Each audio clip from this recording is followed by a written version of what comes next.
মগ্ন হলেন। বাঞ্ছা কল্পতরু মহাপ্রভু আমার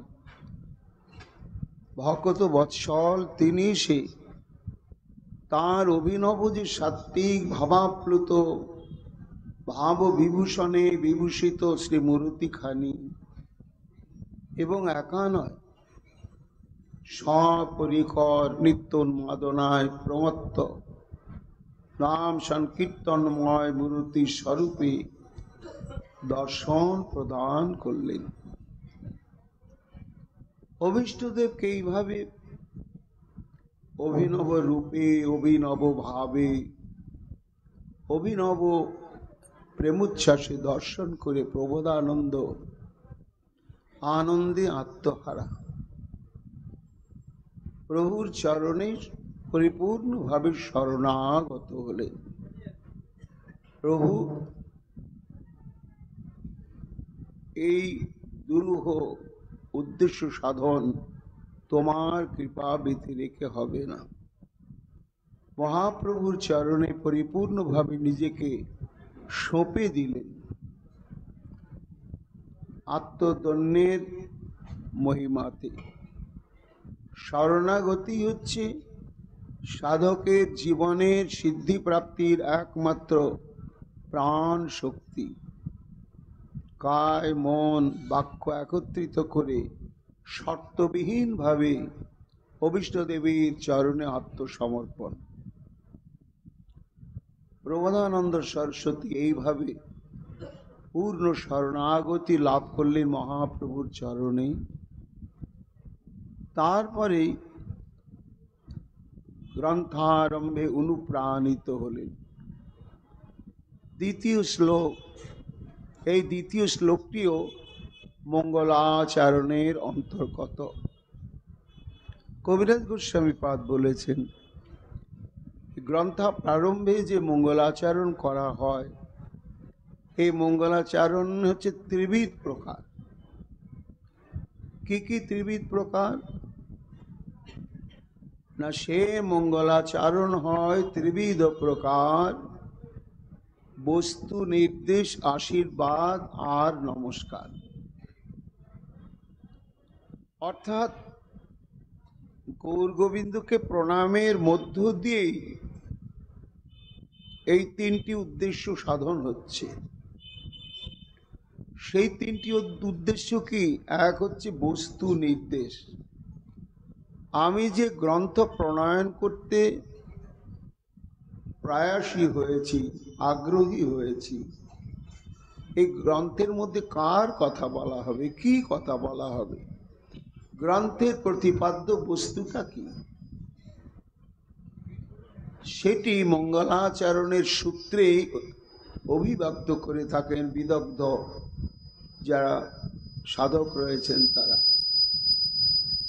এই জন্য প্রথম হচ্ছে বস্তু নির্দেশ রূপ মঙ্গলাচরণ।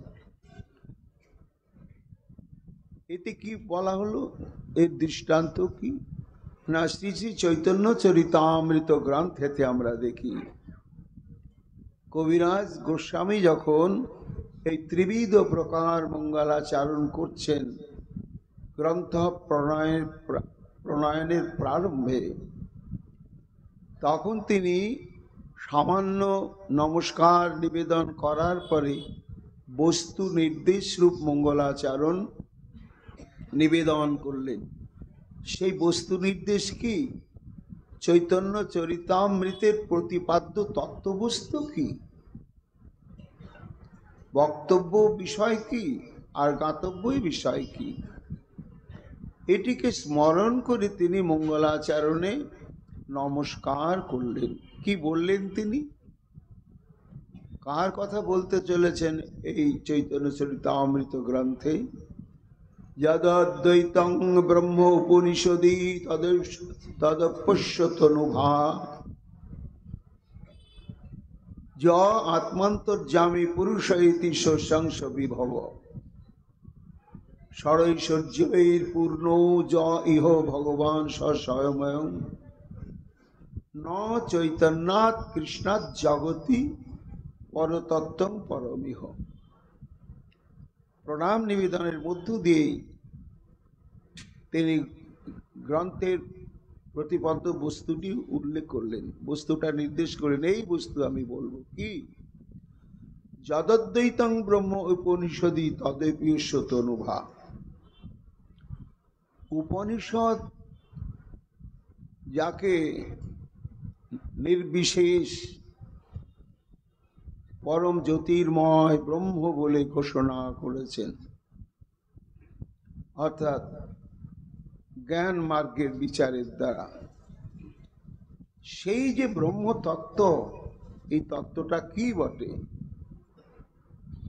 না, তদপ্যস্য তদপি অশ্য তনুভা। অর্থাৎ জ্ঞানীগণ এবং উপনিষদের ঋষিগণ যাকে নিরাকার নির্বিশেষ ব্রহ্মজ্যোতিরূপে ঘোষণা করছেন, এনি হচ্ছেন সর্বশেষ তত্ত্ব। কিন্তু কবিরাজ গোস্বামী বলছেন না, এই ব্রহ্ম তত্ত্বটা কি না, শ্রীকৃষ্ণের অঙ্গজ্যোতি, এটাই শেষ নয়। জ্যোতি থাকলেই বুঝতে হবে যে জ্যোতির একটা উৎস আছে, তার থেকে জ্যোতি আসছে, জ্যোতি শেষ কথা নয়। এই জন্য উপনিষদের ঋষিগণ যাকে ব্রহ্মরূপে নির্দেশ করছেন, সেই ব্রহ্ম বস্তুটি হচ্ছেন কৃষ্ণের অঙ্গজ্যোতি বিশেষ। য আত্মান্তর্যামী পুরুষ। আর যোগমার্গের আচার্যগণ তারা পরতত্ত্ব নির্ণয় করছেন অন্তর্যামী পরমাত্মাকে। সেই পরমাত্ম তত্ত্বকে প্রাপ্ত হওয়ার জন্যই আমাদের যোগমার্গ পথকে অবলম্বন করে অনুশীলন করতে হবে। তাদের বিচারে, যোগীগণের বিচারে, এই পরমাত্মাই হচ্ছেন সবশেষ কথা। কিন্তু নিরপেক্ষ তত্ত্ব বিচারে কবিরাজ গোস্বামী বলছেন না, যোগমার্গের আচার্যগণ যাকে শেষ তত্ত্ব পরমাত্মা বলে ঘোষণা করছেন, স অশ্ব অংশ বিভব,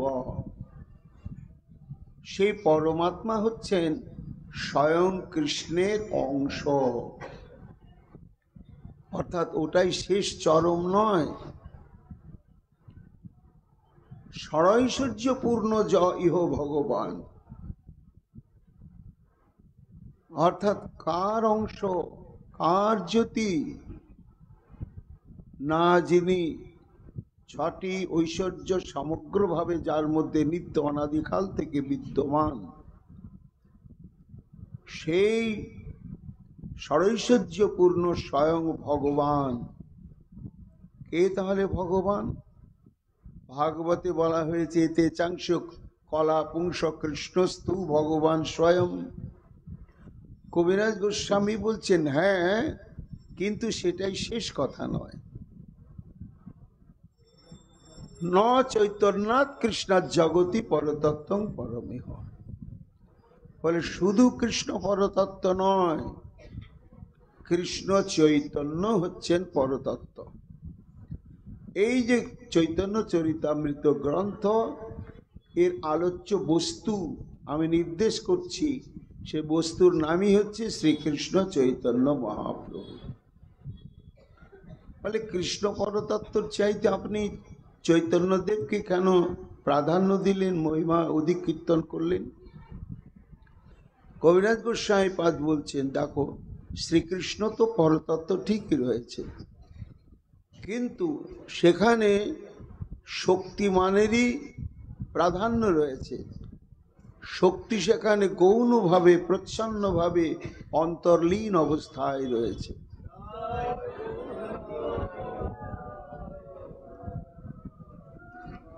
শক্তি আর শক্তিমান সেখানে স্বতন্ত্র অবস্থা রয়েছে। কিন্তু শ্রীকৃষ্ণ চৈতন্য মহাপ্রভু হচ্ছেন শক্তি আর শক্তিমানের একীভূত বিগ্রহ।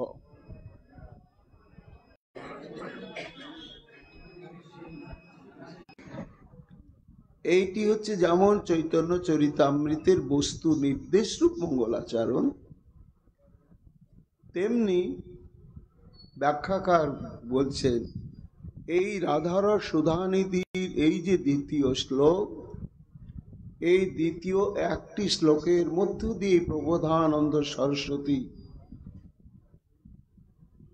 তিন প্রকার নিতাই গৌর হরি বল, নিতাই গৌর হরি বল,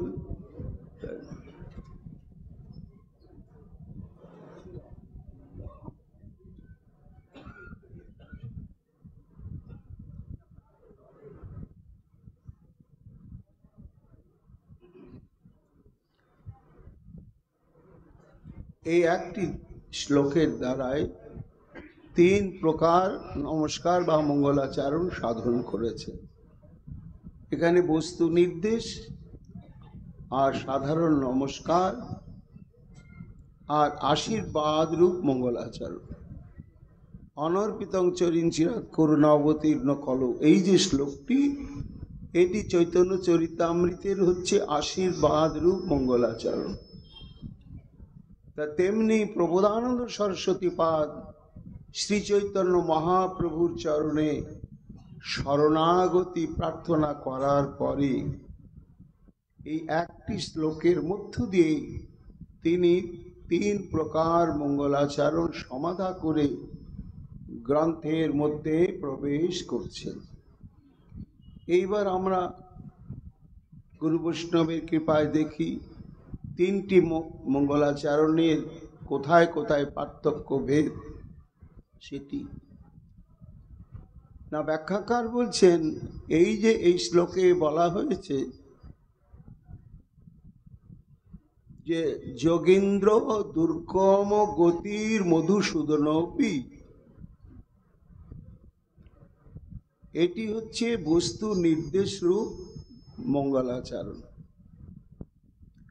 অর্থাৎ আমি কোন বস্তুকে ব্যাখ্যা করতে চলেছি, মহিমা কীর্তন করতে চলেছি আমার এই গ্রন্থেই না, যোগীন্দ্র দুর্গম গতির মধুসূদনপি, অর্থাৎ সমগ্র ব্রহ্মাণ্ডের যোগীন্দ্রগণ মনীন্দ্রগণ যাকে কখনো পান না পরিপূর্ণতমভাবে,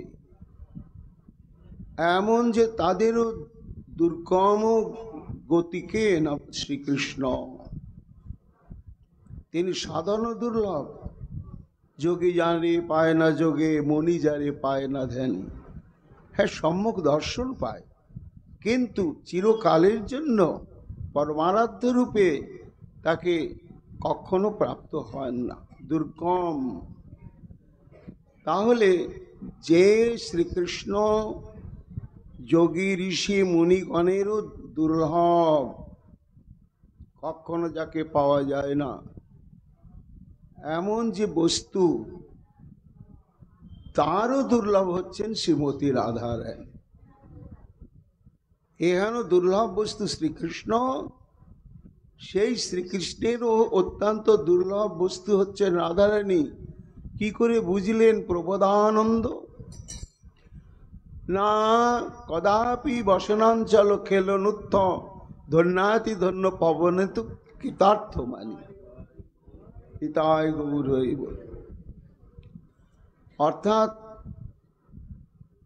যদি কখনো দৈবক্রমে শ্রীমতী রাধারানীর অঙ্গের বাতাস বয়ে একটু গোবিন্দের দিকে যায়, আর গোবিন্দ যখন তা প্রাপ্ত হন, তখন নিজেকে কৃতার্থ মনে করেন, ধন্যাতি ধন্য মনে করেন, সার্থক মনে করেন। এমন যে রাধা তত্ত্ব, সেই রাধা তত্ত্বকেই আমি এই গ্রন্থে বিশ্লেষণ করতে প্রয়াসী হয়েছি। এটা হচ্ছে বস্তু নির্দেশ রূপ মঙ্গলাচরণ। আর একটি শ্লোকাংশেই সাধারণ নমস্কার এবং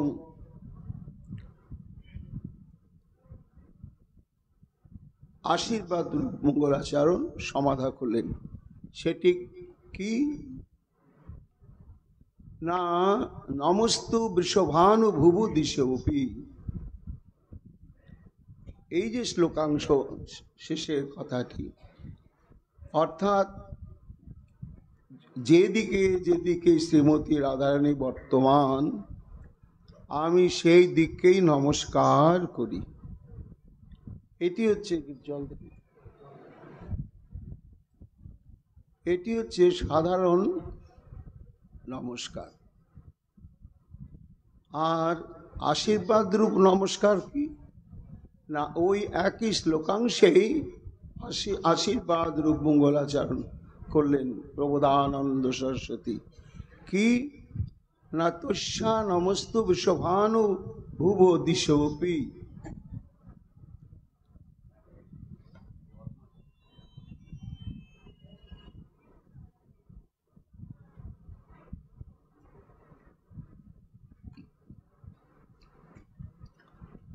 অর্থাৎ শ্রীমতী রাধারানী এই বৃন্দাবনের যে 10টা দিক রয়েছে, ঊর্ধ্ব অধ, পূর্ব পশ্চিম, ঈশান নৈঋত বায়ু অগ্নি, এই 10 দিকেই তিনি অবস্থান করছেন।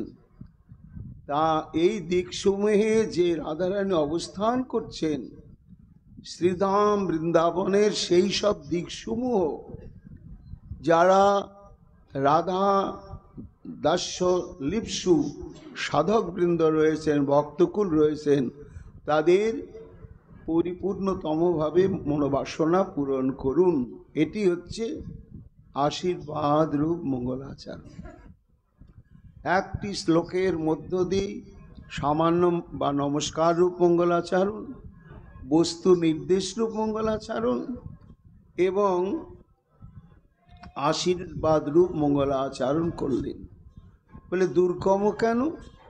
শ্রী গোবিন্দ যোগীগণের ও যোগেন্দ্রগণেরও দুর্গম কেন না, তার কারণ হচ্ছে যোগী স্বরূপে, জ্ঞানী স্বরূপে বা যথাবস্থিত দেহের স্বরূপে কখনো শ্রীকৃষ্ণের সঙ্গে সম্বন্ধ স্থাপন করে তার সেবার সৌভাগ্য লাভ করা যাবে না।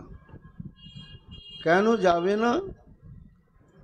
না, মহাজন বলছেন গোপী অনুগতি বিনে ঐশ্বর্য জ্ঞানে ভজিলেও নাহি পায় ব্রজেন্দ্র নন্দনে।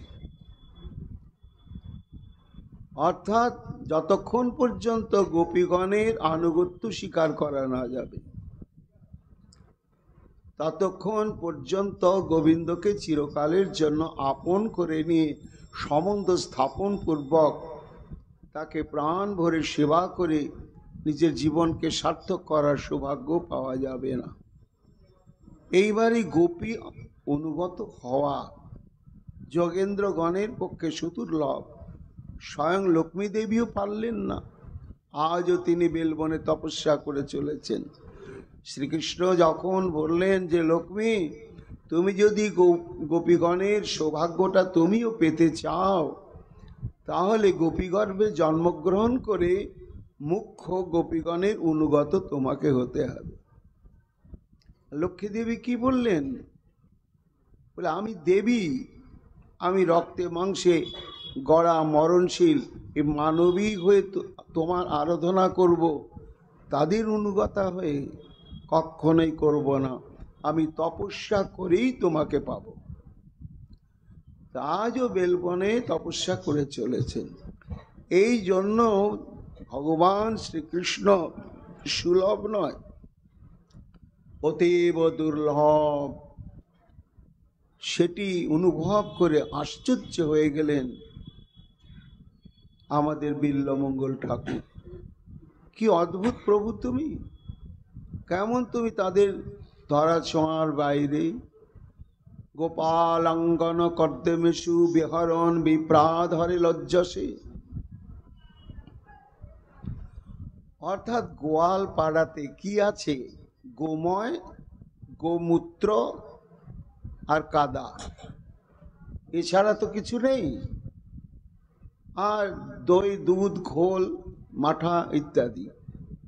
তো তার মধ্যেই তুমি গোবর, গোমূত্র, কর্দম গায়ে মেখে দিব্যি আনন্দে ঘুরে বেড়াচ্ছ বিপ্রাধরে লজ্জসে। বেদজ্ঞ ব্রাহ্মণগণ কত পবিত্রভাবে, কত নিষ্ঠা সহকারে, কত সদাচার নিয়ে তোমাকে বেদোক্ত স্তুতি দ্বারা তোমাকে আহ্বান করছে, আর তাদের দিকে তাকাতেও তুমি লজ্জা বোধ করো, অথচ ওই কাদার মধ্যে তুমি লুটোপুটি যাচ্ছ। গো বৃষে গো বৃষ হুঙ্কৃত স্তুতি শতই মৌনং বিধৎসে শতম। আরো কি অদ্ভুত সংবাদ! কোথায় বনের অন্তরাল থেকে কোনো ধেনু একটু হাম্বা করে উঠল, সঙ্গে সঙ্গে তুমি ছুটছ। সে গোমাতার হাম্বাধ্বনি শ্রবণ কানে তোমার আসার সঙ্গে সঙ্গেই কখনো তুমি কণ্টকাকীর্ণ বনের মধ্য দিয়ে ছুটছ, কণ্টকে ক্ষতবিক্ষত হয়ে যাচ্ছে তোমার চরণ কমল, তবু তুমি যাচ্ছ গোমাতার ওই হাম্বা ডাকটা শুনে। না জানি কি হলো, না জানি কি হলো। তো একটা চতুষ্পদ পশু, তার আহ্বানে তুমি এইভাবে ছুটে ছুটে যাচ্ছ, আর মৌনং বিধৎসে শতম। ইন্দ্রিয় সংযমী মহাত্মাগণ তারা তোমাকে নিরন্তর আরাধনা ধ্যান করে চলেছে, আহ্বান করছি, স্বাগতম, এসো প্রভু একবার। কিন্তু তাদের ক্ষেত্রে তুমি বোবা, বধির, একেবারে তাকাচ্ছ না। কি অদ্ভুত! তাদের কাছে তুমি সুলভ নও। দাস্যং গোকুল পুংশ্চলিষু কুরুষে সাম্যং ন দান্তাসু। যারা জিতেন্দ্রিয়, সমগ্র ইন্দ্রিয়কে জয় করে যারা পরম ধীর শান্ত স্বরূপ প্রাপ্ত হয়েছে, তারা তোমার কাছে আরাধনা করছে, প্রভু তোমার চরণে একটু দাস্য দাও, আমাকে দাস করে নাও, তুমি আমার প্রভু হও, জনমে জনমে তোমার দাস হয়ে তুমি আমার প্রভু হয়ে থাকবে, এই সেবাতেই আমি জীবনকে কৃতার্থ করতে চাই। এইভাবে কত জিতেন্দ্রীয় ব্যক্তিগণ কত তপস্যা ইত্যাদির মাধ্যমে তোমাকে প্রভু করে তোমার দাস হওয়ার জন্য প্রার্থনা করে চলেছে, কিন্তু তুমি তাদের দিকে ফিরেও তাকাচ্ছ না। অথচ তুমি জগৎস্বামী, সবাই তোমার দাস, আর তুমি কি করছো? দাস্যং গোকুলং পুংশ্চলিষু কুরুষে। অর্থাৎ বৃন্দাবনের গোপিকা বৃন্দ তারা পুংশ্চলি। কেন বলা হয়েছে? না, তাদের ঘরে ঘরে স্বামী আছে, থাকা সত্ত্বেও এরা পর পুরুষে আসক্ত। কাজে সাধারণ শিষ্টাচার বিচারে এরা ভ্রষ্টা। কিন্তু এদের চরণ ধরে তুমি দেহি পদপল্লব মুদারম, আমি পিতবাস কিশোরী দাস, এ কথা সন্দেহ যার, কোটি কল্প যদি আমারে ভজে নিস্তার নাহি কোতার। তাহলে কত দুর্লভ তুমি! যোগীদের কাছে, জ্ঞানীদের কাছে, বেদবাদীদের কাছে, ইন্দ্রিয় সংযমী যারা পুরুষ, তাদের কাছে তুমি এইভাবেই দুর্লভ। তাহলে সুলভ কোথায় তুমি? গাতং কৃষ্ণ তবাঙ্গি পদ্ম পঙ্কজ যুগম প্রেমৈকলভ্য। বুঝতে পারলাম হে শ্যাম, তোমার এই যে পাদ পদ্মযুগল একমাত্র ওই গোপীর অনুগত হয়ে গোপী প্রেমের দ্বারাই তোমাকে প্রাপ্ত হওয়া যায়, অন্য কোনো উপায়ে প্রাপ্ত হওয়া যায় না। অর্থাৎ বিল্বমঙ্গলের এই উক্তির দ্বারা প্রমাণিত হলো যে শ্রীকৃষ্ণ কর্মী, যোগী, জ্ঞানী, যোগেশ্বর কখনো তাদের দ্বারা সুলভ নয়, তিনি হলেন পরম দুর্লভ। এহেন দুর্লভ গোবিন্দ, তার কাছে আবার দুর্লভ তত্ত্ব হচ্ছে আমার রাধারানী। কেমন রাধারানী? না লীলার মধ্য দিয়ে প্রবোধানন্দ সরস্বতী অনুভব করেছেন, কদাপি বসনান চল খেলনত্থ ধন্যাতি ধন্য পবনেন কৃতার্থমানি। কি অদ্ভুত শ্যাম! শ্রী রাধারানীর অঙ্গ গন্ধনে কোনো পবন যখন বয়ে যায় আর তুমি যখন তা অনুভব করো যে এই পবনটা রাধারানীর অঙ্গ স্পর্শ করে সংস্পৃষ্ট প্রসাদী হয়ে বয়ে আসছে, তখন সেই পবনকে স্পর্শ করে তুমি নিজেকে ধন্যাতি ধন্য কৃতার্থাদি মনে করো। তাহলে রাধারানী আবার কত দুর্লভ তত্ত্ব! তুমি তো দুর্লভের শিরোমণি, আর তোমার কাছে রাধারানী চরম পরম দুর্লভ। রাধারানী যেন বলছেন, আহা এটা বেশি বেশি করে বলছো, কবে শ্যাম আমার গন্ধের জন্য উন্মাদিত হলো না হলো? প্রবোধানন্দ সরস্বতী বলছেন, ঠাকুরানী ওই তো কবি জয়দেবী সেটি সুন্দরভাবে ব্যক্ত করেছে।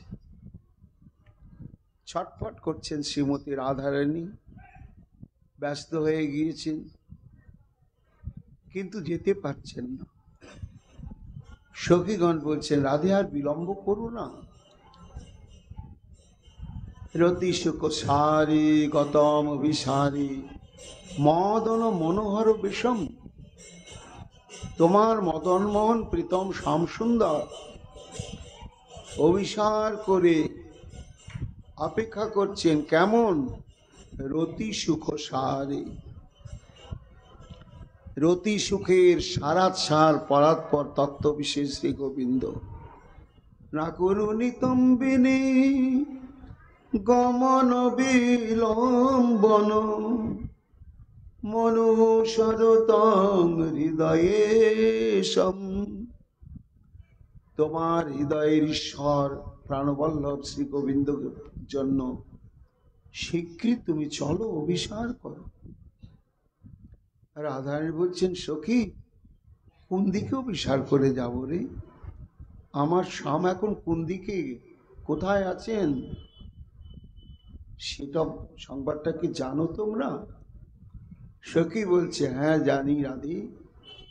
ধীর সমীরে যমুনা কুতীরে বনে বসতি বন মালি। ধীর সমীরে রাধে শ্রী যমুনার তীরে একটি স্থান, তার নাম হচ্ছে ধীর সমীর। অতীব সুন্দর মন মুগ্ধকর কুঞ্জ।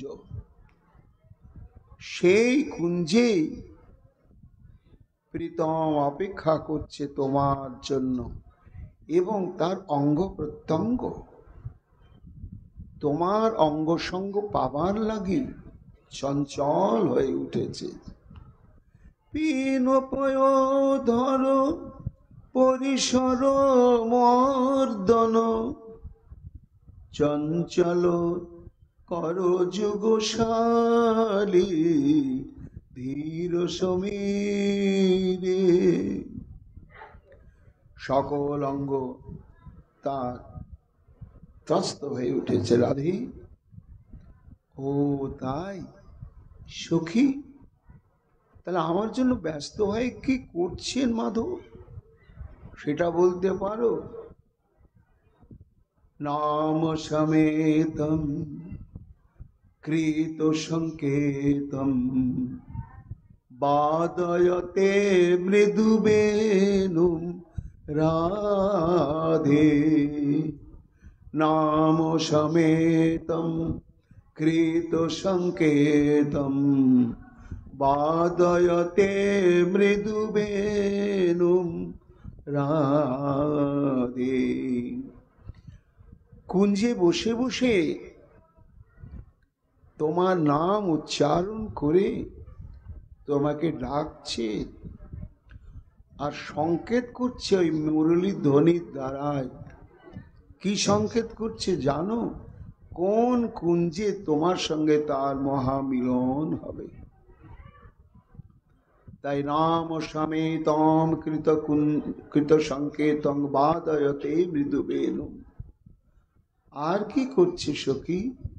এই যে বহু মনুতে ননু তে তনু সঙ্গত পবন চলিত মপিরেনু ধীর সমীরে।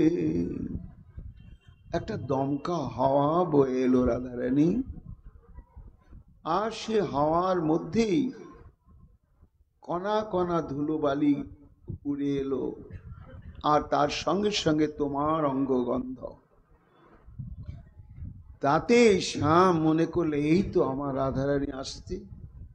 আহা, পবন কত সৌভাগ্যবান যে রাধারানীকে স্পর্শ করে তার গন্ধামৃত, তার অনুগ্রহ আমার জন্যই বয়ে নিয়ে আসছে। আর তার সঙ্গে ভাগ্যবান ব্রজের রজকণা, কেন বাতাসে ক্ষুদ্র ক্ষুদ্র ধূলিকণা উড়ে আসছে, আর সেই সমস্ত ধূলিকণা বাতাসে উড়ে উড়ে আমার গোবিন্দের অঙ্গেই পড়ছে। তাই বহু মনুতে অর্থাৎ নিজেকে চরম পরম সার্থক ধন্য কৃতকৃতার্থ মনে করছে। কেন না শ্রীমতী রাধারানীর অঙ্গগন্ধ আমার নাসিকাকে কৃতকৃতার্থ করে দিলে, আর রাধারানীর চরণ লাঞ্ছিত ধুলি আজ আমার অঙ্গে আমি প্রাপ্ত হলাম। তে তনুসঙ্গত, তোমার অঙ্গ সংস্পৃষ্ট ওই রজকণা আর পবন চলিত মপিরেন। প্রবোধানন্দ সরস্বতী বলছেন, জগৎ এই রাধারানীর রজকণা আর তার অঙ্গ সংস্পৃষ্ট পবন কিভাবে শ্যামকে প্রমত্ত করে তোলে এবং কোথায় চরম পরম সৌভাগ্যের শিখরে তুলে দেয়। প্রশ্ন, আচ্ছা শ্যাম সুন্দর রাধারানীর এই যে অঙ্গগন্ধ বাহিত পবন, তা এই পবনের জন্য, গন্ধের জন্য আর পবনের জন্য এত ব্যাকুল কেন? গোবিন্দেরও তো অঙ্গগন্ধ রয়েছে, এবং সে অঙ্গগন্ধ তো সাধারণ নয়, কেন চরম অসাধারণ।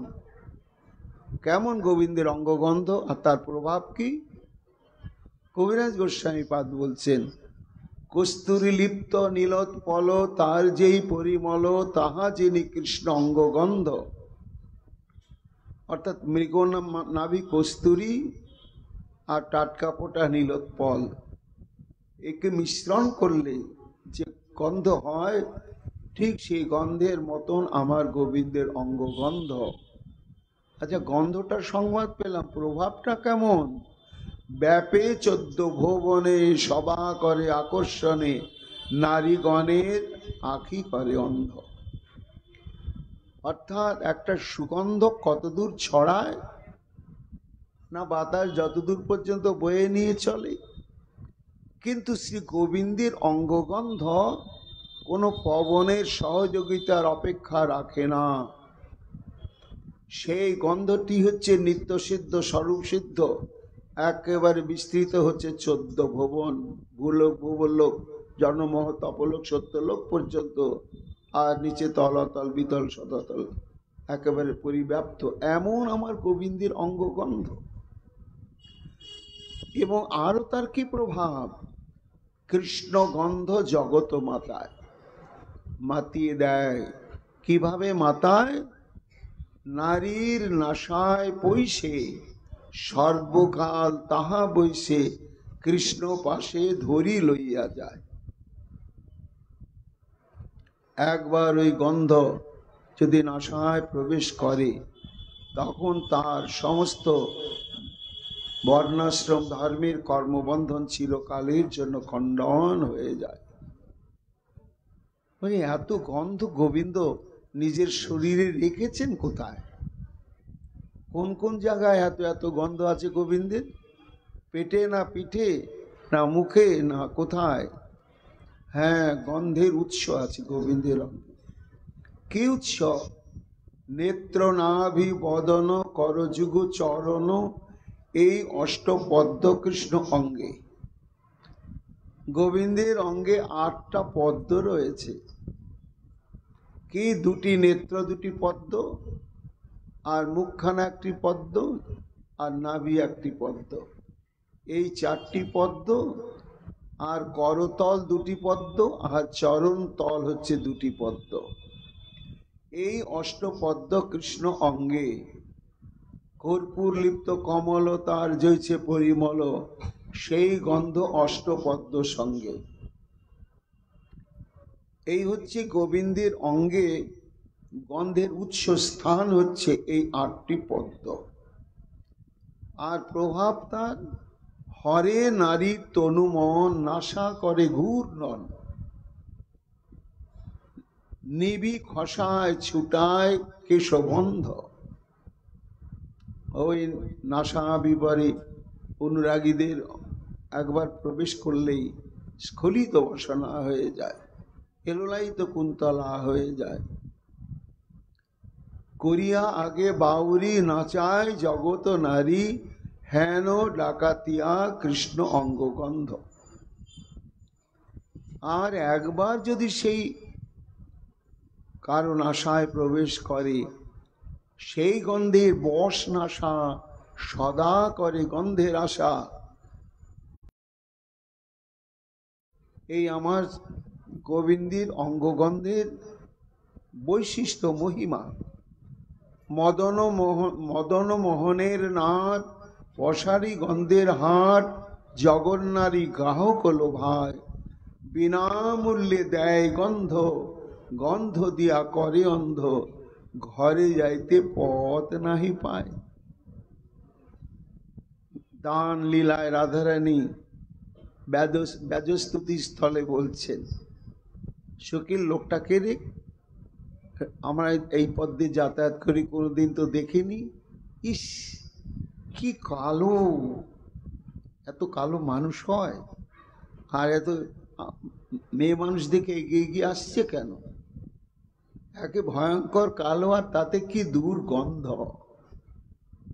তা দুর্গন্ধ শব্দের অর্থ হচ্ছে খারাপ বদগন্ধ, কিন্তু না, দুর্গন্ধ অর্থাৎ সুদূর বিস্তৃত গন্ধ। কত দূর না 14 ভুবন ব্যাপ্ত হয়। তা সেই গন্ধ বিনামূল্যে দেয় গন্ধ। আর একবার গন্ধ গেলে ললিতা বলছে, তোর কি বলে জানিস না, ওই গন্ধ যদি একবার নাসা বিবরে প্রবেশ করে আর সংসারে ফিরে যাওয়া হবে না, জন্মের মতন ওই চরণেই বিকিয়েই যেতে হবে। তো এমন যে কৃষ্ণের অঙ্গগন্ধ, সে হেন কৃষ্ণ। শ্রীমতী রাধারানীর অঙ্গগন্ধ যখন বায়ুর দ্বারা সঞ্চালিত হয়ে গোবিন্দের নিকটে আসে, তখন গোবিন্দের সব হারিয়ে যায়। তাহলে রাধারানীর গন্ধের মহিমা কত সুদূর প্রসারী! বলে গোবিন্দের তো অঙ্গগন্ধের খবর আমরা পেলাম, তো রাধারানীর অঙ্গগন্ধের খবরটা কি, যা কৃষ্ণকেও প্রমত্ত করে তোলে? না, কবিরাজ গোস্বামী পাদ বলেছেন গোবিন্দ লীলা অমৃতে, রাধায়া কুমকুমানাং পরিমল বিততি নির্জিহিতে অখিলাঙ্গাত নাভি ভ্রু কেশ নেত্রাত অগুরু মৃগ মদালিপ্ত নীলোৎপলানম, বক্ষস্রোত্রাস্য নাশা কর পদ যুগলানি ইন্দু লিপ্তাম্বুজানম, কক্ষ শ্রোণী নখেভ্য মলয় জ্বর রস সংসিক্ত সৎকেতু কিরাম। রাধারানীর মধ্যে প্রচুর গন্ধ ছড়ানো আছে, এক এক অঙ্গে এক এক প্রকার গন্ধ। কি গন্ধ? যেটা গোবিন্দের মধ্যেও নেই। না কুমকুম সৌরভময় রাধার সর্বাঙ্গ হয়, একটা সাধারণ গন্ধ আছে রাধারানীর, একেবারে নখাগ্র থেকে শিখাগ্র পর্যন্ত তার তনুতে। এটা কমন গন্ধ, সারা শরীরেই ছড়ানো আছে। এছাড়া আলাদা আলাদা অঙ্গে আলাদা আলাদা গন্ধ রয়েছে। কুমকুম সৌরভময় রাধা সর্বাঙ্গ হয়, যে গন্ধের লবে মত্ত হরি। নাভি আখি কেশ ভুরু, যেন মৃগ মদা গুরু, লিপ্ত নীলোৎপল গন্ধে ভরি। অর্থাৎ রাধারানীর নয়ন, নাভি, কেশ আর ভুরু, এই কয়েকটি জায়গার কি গন্ধ আছে না, মৃগমদ আর নীলোৎপলের গন্ধ মাখালে যেরকম হয় সেই রকম। আর বক্ষ, কর্ণ, নাসা, মুখ শ্রীকর শ্রীপদযুগ সকর্পূর পদ্ম গন্ধান্বিত। রাধারানীর যে বক্ষ প্রদেশ, কর্ণ, নাসিকা, মুখ আর চরণতল এবং করতল, এই কয়েক জায়গায় কি গন্ধ আছে সেটা ধুলেও যায় না, অনাদি অনন্তকাল আছে। সেটি হচ্ছে পদ্ম ফুলের উপরে কর্পূর ছিটিয়ে দিলে যে গন্ধটা সৃষ্টি হয়, সেই গন্ধ শ্রীমতী রাধারানীর বক্ষে, কর্ণে, নাসা, মুখ এবং পদতলে, করতলে রয়েছে। আর কক্ষ নখ শ্রোণীদেশ তাহা সৌরভ বেশ, কেতুকিতে চন্দন মিলিত। রাধারানী কক্ষ প্রদেশ, নখ এবং শ্রোণীদেশ, এই কয়েকটি জায়গায় স্বর্ণ চাপাতে যদি চন্দন মাখানো হয়, তাহলে স্বর্ণ চাপার গন্ধ আর চন্দনের গন্ধ মিশে যে অদ্ভুত গন্ধের সৃষ্টি হয়, রাধারানীর কক্ষ প্রদেশে, নখে আর শ্রোণীদেশে অনাদি অনন্তকাল থেকে এই গন্ধগুলো রয়েছে। এগুলো ধুলে কখনো যায় না। এই জন্য যার অঙ্গগন্ধ 14 ভুবন পরিব্যাপ্ত হন, সেই গোবিন্দ আমার রাধারানীর অঙ্গগন্ধের জন্য কেমন লালায়িত না। রসদ গাড়ে যখন সখীরা গোবিন্দকে জিজ্ঞাসা করছেন, হ্যালো, শ্যামের সঙ্গে তোর ভালোবাসাবাসি কেমন রে, দু একটা উদাহরণ দিয়ে একটু বুঝা না। আমরা বুঝতেই পারি না, কেন সব সময় তো থাকতে পারি না। তোমরা দুইজন যখন মিলিত হও তখন আমরা থাকি না। এই জন্য শ্যামের ভালোবাসার দু চারটা উদাহরণ দাও। তখন রাধারানী বলছেন, কি বলবো সখী, বলতেও লজ্জা হয়। আমি তো রমণী আর সে তো পুরুষ, কিন্তু জানি না আমাতে কি আছে। দেখ, আমার এই অঙ্গগন্ধের জন্য অঙ্গের বাতাস যেদিন যেদিকে সেদিন সেদিকে থাকে। আজকে হয়তো পূবের বাতাস পশ্চিমের দিকে যাচ্ছে, সেই দিন শাম আমার পশ্চিম দিকে থাকবে। কেন? বাতাসে আমার অঙ্গগন্ধ বয়ে নিয়ে আসছে। যেদিন দক্ষিণের বাতাস উত্তর দিকে যাচ্ছে, সেদিন উত্তর দিকেই থাকবে, অন্য দিকে দাঁড়াবে না বা বসবে না। আর যেদিন দক্ষিণ দিকে পবন বইবে, সেদিন দক্ষিণ দিকেই বসবে। তাই কেন না, আমার অঙ্গগন্ধ পাওয়ার আসে, আস্বাদন করার আসে। সেই গন্ধ যখন নাসা বিবরে প্রবেশ করে, প্রীতমের দিকে তাকালে আমিও কেমন আত্মহারা হয়ে যাই ললিতা। কেন? এত সুখ, এত আনন্দ, আমার অঙ্গের গন্ধ আমি জানি না, প্রীতম সেটি অনুভব করছে। আবার অঙ্গের বাতাস যেদিন যেদিকে সেদিন সেদিকে থাকে, ছায়ায় ছায়ায় লাগিবে বলিয়া ঘোর হয়ে কতেক পাকে। মানুষের সুখানুভূতি হয় সরাসরি শরীরের সঙ্গে শরীরের স্পর্শে, কিন্তু ছায়ায় ছায়ায় স্পর্শ হলে কি সেটা নিজের অনুভব আসে? হয় না। আমার গায়ে কে গা ঠেকালো সেটা আমি বুঝতে পারবো, কিন্তু আমার শরীরের ছায়ার উপরে কার ছায়া পড়লো আমি বুঝতে পারবো না। কিন্তু কি আশ্চর্য, কায়া কায়া মিলনে তো তার চরমতম সুখানুভূতি, কিন্তু ছায়াতে ছায়াতে এমন ভাবে দাঁড়ায়, যেমন হয়তো সকালে আমি দাঁড়িয়ে আছি, সূর্যটা পূর্ব দিকে আছে, ছায়াটা পশ্চিম দিকে, তখন বধূ এমন ভাবে দাঁড়াবে যেন তার ছায়াটাও আমার ছায়ার উপরে গিয়ে পড়ে। তো ছায়ার সঙ্গে যখন ছায়ার স্পর্শ হয়, তখন সাক্ষাৎ আমাকে পাবার জন্য তার অন্তরে যে ভাব বিকার প্রকাশ পায়, সখী তেমনি প্রকাশ পায়। এই জন্য রাধারানী হচ্ছেন এই গ্রন্থে প্রতিপাদ্য তত্ত্ব বস্তু, আমার গোবিন্দেরও শুধু লভ বস্তু। প্রবোধানন্দ আপনি বললেন যে 10 দিকেই রাধারানী অবস্থান করছেন, সেই 10 দিককেই নমস্কার নিবেদন করলেন। তা কিভাবে 10 দিকে অবস্থান করেন রাধারানী? প্রবোধানন্দ সরস্বতী বলছেন, সেটি একমাত্র আমার রাধারানীর কৃপাতেই তিনি স্ফুরণ করিয়েছেন, আস্বাদন করিয়েছেন। তাই আমি বললাম, কি করলে? পূর্ব রাগের কাল রাধারানীর সঙ্গে গোবিন্দের তখনও সরাসরি সাক্ষাৎ মিলন হয় নাই। রাধারানীকে দর্শন করেছেন বহুবার, বহু ভঙ্গিতে, আর সেই দর্শনের দ্বারাতেই গোবিন্দ আমার প্রমত্ত উন্মাদ হয়ে গিয়েছেন। তখন অনুভব করেছেন যে রাধারানীর অবস্থিতি শুধু একদিকে নয়, সকল দিকেই। নিজেই বলছেন, একদিন বিশাখার সঙ্গে দেখা। বিশাখা, সেই রমণী কি নাম, তার কি পরিচয় জানি না, কিন্তু আমার সর্বস্ব নিয়েছে। শুধু তাই নয়, আমাকে এখন প্রমত্ত করে রেখেছে। কোথায় দেখলে, কিভাবে দেখলে, কেমন দেখতে, কি স্বভাব?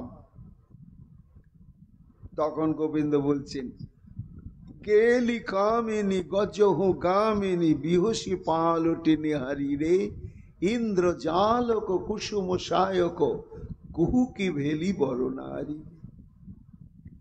সে রমণী যাওয়ার যে গমন ভঙ্গি, আহা হা, যেমন কোনো করিনি হস্তিনী যেমন ঝুমতে ঝুমতে চলে, ঠিক সেইভাবে যেতে যেতে বিহসী পালটি নেহারি রে। হঠাৎ করে জেনেই হোক না জেনেই হোক, ঘোমটাটা একটু সরিয়ে পেছনে আমি যে ছিলাম, ও হয়তো জেনেছে কিনা জানি না, একেবারে সরাসরি আমার দিকে তাকালে। আমি তো প্রস্তুত ছিলাম না। হঠাৎ তার কটাক্ষ বাণ আমার উপরে সে প্রভাব বিস্তার করলে, আর যেই করলে তখন আমার মন প্রাণ চিত্তবৃত্তি সব হরণ হয়ে গেল। আবার সে তখন ওই গজগতি জেনি গতিতে চলতে লাগলে। ইন্দ্র জালক কুসুম সহায়ক কুহুকে ভেলি বড় নারী। যেমন ম্যাজিশিয়ান বা জাদুকরগণ দর্শককে একবারে কুহুক লাগিয়ে দেয়, সেই সময়তে জাদুকর যা যা বলে ঠিক মানুষ তাই দেখে, আসলে কিন্তু ওটা মিথ্যা। কিন্তু জাদুর প্রভাবে দেখছে, জাদুর প্রভাবে করছে। তা সেই রমণী যেন জাদু করিনি, কটাক্ষ নিক্ষেপের দ্বারা আমার দিকে যেন জাদু জাল বিস্তার করে আমাকে কেমন মন্ত্রমুগ্ধের মতো করে দিলে। জোরি ভুজ যুগ মোরি বের হলো ততহি বয়ানুষু চন্দ, দাম চম্পকে কাম পূজল জয়ছে শারদ চন্দ। আবার আমার চিত্তকে আকুল করবার জন্য তার কত রকম কলা মুদ্রার প্রকাশ। আবার যেতে যেতে একবার আমার দিকে তাকাচ্ছে, এমনি করে হাত দুটোকে জুড়ে অদ্ভুত ভঙ্গিমা নি। তো যখন এইভাবে তাকালে তখন তার বাহুলতাকে দেখে মনে হচ্ছে যেন স্বর্ণ চাপার মালা, আর তার মুখখানা মনে হচ্ছে যেন পূর্ণ চন্দ্র। কন্দর্প দেবতা যেন স্বর্ণ চাপার মালা দিয়ে যেন পূর্ণ চন্দ্রকে পূজা করছে। দাম চম্পকে কাম পূজল জয়ছে শরদ চন্দ্র। পুরোহি অঞ্চল ঝাঁপি চঞ্চল আধ পয়ধর হেরু, পবন পরাভাবে শরদ খরদ জন বেকত করল সুমেরু। এইভাবে সখা গেল রে, সে চলে গেল, কিন্তু গিয়েও গেল না। সমগ্র দিক ব্যাপী সে অবস্থান করতে লাগলো। রাধা পুরস্ফুরতি পশ্চিমতশ্চ রাধা, রাধাদি সব্যমিহ দক্ষিণতশ্চ রাধা, রাধা খলু ক্ষিতিতলে গগনে চ রাধা, রাধা মই মম বভুব কুতস্ত্রীলোকী। চলে গেল, কিন্তু কেউ গেল না কেন? সম্মুখে তাকিয়ে দেখছি সেই রাধা, পেছনে তাকিয়ে দেখছি সেই রাধা, ডান দিকে তাকিয়ে দেখছি সেই রাধা, বাঁ দিকে তাকিয়ে দেখছি সেই রাধা, ঈশান অগ্নি নৈঋত চারটি কোণে সেই রাধাকেই দেখছি। শুধু তাই নয়, রাধা খলুক্ষিতি তলে, ওমা নিচের দিকে তাকিয়ে দেখছি রাধা, ঊর্ধ্বদিকে গগনে চ রাধা, রাধাময়ী মম বভুব কুতস্ত্রীলোকী। সারা বৃন্দাবনের 10 দিক রাধাময় হয়ে গেল। এই 10টা দিকে, একদিকে যেমন রাধারানীর অঙ্গগন্ধ একেবারে আমোদিত হলো সৌরভে 10টা দিক, আর তেমনি এই 10টা দিক রাধারানীর রূপোচ্ছটার জ্যোতিতে সমুদ্ভাসিত হয়ে গেল। ওই 10টা দিকের উদ্দেশ্যে প্রণাম নিবেদন ছাড়া আমার আর কোনো কর্তব্য থাকলো না। প্রবোধানন্দ সরস্বতী বলছেন, ভক্তগণ, এই রাধা তত্ত্ব সমগ্র জগৎ জুড়ে 10 দিকেই যার অস্তিত্ব স্বয়ং শ্রীকৃষ্ণ প্রত্যক্ষভাবে অনুভব করে প্রণাম নিবেদন করছেন। আসুন আমরাও সেই রাধারানীর চরণে রাধা দাস্য প্রাপ্তির তীব্র লালসা নিয়ে আত্মসমর্পণ করে একবার প্রাণ ভরে বলি, জয় রাধে জয় রাধে জয় রাধে। পরবর্তী শ্লোকে আবার তিনি কি বলবেন আগামীকাল তা আমরা শ্রবণ কীর্তন করব। এখনকার মতো রাধারস সুধানিধি প্রসঙ্গ এইখানেই বিশ্রাম লাভ করছে। নিতাই গৌর হরি বল।